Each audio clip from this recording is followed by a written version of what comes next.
Welcome back to the SportsMax Zone. And early on Monday, South Africa women, of course, they were able to beat the Windies women, and they were beaten comprehensively by their counterparts. Lance, of course, the South Africa women, they were overcoming West Indies women. Well, 3-0, they lead the series now, so we have that coming up pretty shortly in the next segment or two. We'll talk about that, won't we? Yeah, I'm excited to dissect that. But we're going to continue now. We were talking football. The regular season of the Jamaica Premier League concluded over the weekend, and we now know which teams will face off in the playoffs to be crowned this year's champion.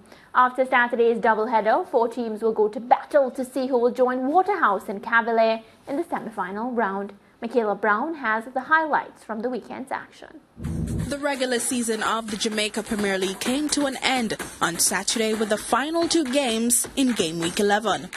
The top 6 had already confirmed their places in the playoffs, but one of the 2 automatic semi-final spots was still up for grabs.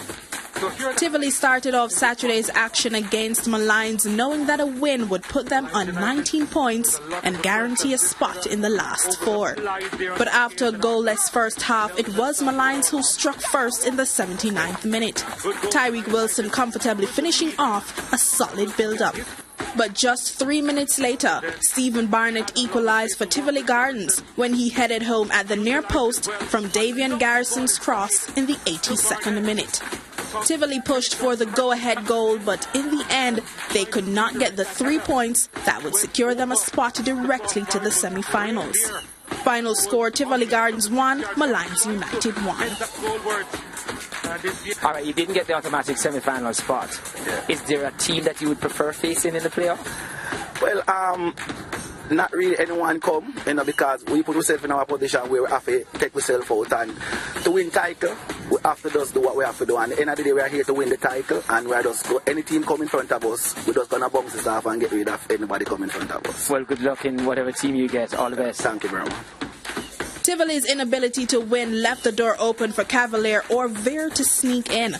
The 2 battled hard and both created several chances, but ultimately it was a quality pass that sent Kyle Ming away to put home the winner in the 84th minute. The win allowing Cavalier to leapfrog both Tivoli and Mount Pleasant. We were very organized, as the player said. Cavaliers, they're a quality team. They will play to instruction from start to finish. It was a brilliant pass. It's been a while I haven't seen a pass break 3 lines. And we couldn't do anything about it. So kudos to Cavaliers. They will advance to the second spot, and we are in the top 6 berth, so from here on we'll just have to continue to work. The top 2 teams, Waterhouse and Cavalier, earned a bye into the semi-finals, while Veer United will clash with 4th place Tivoli in the 2-legged quarter-final playoff. The other quarter-final playoff will see 3rd place Mount Pleasant taking on 6th place Harbour View. The winners of these 2 playoff ties will face Waterhouse and Cavalier in the semi-final round.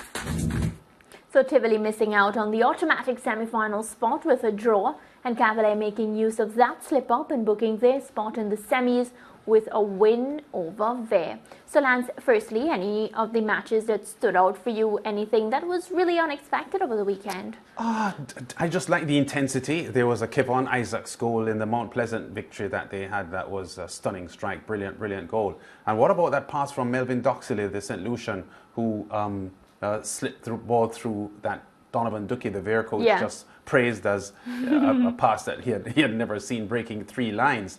It was just a delicate pass that was like a thread through a needle and perfectly weighted, and Kyle Ming just hammered it home for his first goal of the season. So what a perfect first goal of the season. Cavalier did well there. But Veer have been stuttering a bit. They are on a 3-game winless streak at the moment. I think they've lost 3 of their last 5, having played so well for most of the season. But they have done what they set out to do. They're in the playoffs, and Ducky is a pretty smart coach. So let's see what happens from here for them. Any upsets I should look forward to? The top 6 at the moment, I would think if Mount Pleasant are beaten, I'd be surprised. Because they look to be finding form at the right time. They won by 5 goals to 2 in their match against Dunbeholden. That's the biggest victory or the biggest scoring performance Mount Pleasant has ever had since they started Premier League football in 2018-2019. They had a couple of 4-goal performances back in late November, but never 5 goals. So I'm pretty certain that their coach Wally Downs will be thrilled that they got 5 goals against Dunbeholden, and they'll be going into these playoffs with their confidence high. So if Mount Pleasant loses in the playoffs, I'd be surprised. That would be the only surprise for me. Well, you can catch all the excitement during the playoffs, and SportsMax, we have you covered. We go to break and we'll be right back.